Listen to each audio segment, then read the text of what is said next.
Income tax आपल्याला सांगते 2 लाख पेक्षा जास्त रोकड तुम्ही कॅश मध्ये आपल्याकडे ठेवू शकत नाही.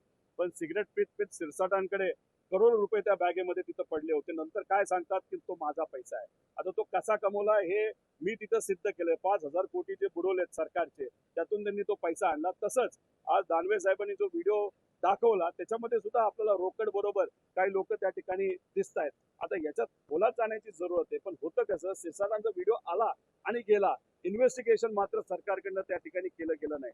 हे सरकार नेत्यांना आणि आमदारांना जे सत्तेत आहेत त्यांना फेवर करणारं सरकार आहे.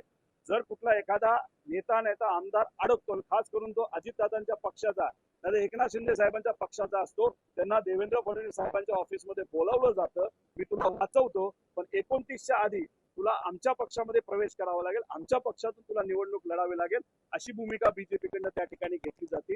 हे मी बोलतो असं नाही. 2028 पर्यंत तुम्हीच बघा किती लोक अजितदादांच्या पक्षातून आणि एकनाथ शिंदे साहेबांच्या पक्षातून भाजपमध्ये जात आहेत. आणि हे सगळे जे लोक असतील त्यांच्या कुठला ना कुठला तरी भ्रष्टाचाराचा नाही तर चुकीच्या काही गोष्टी केल्याचा डाग 100% त्या ठिकाणी असणार.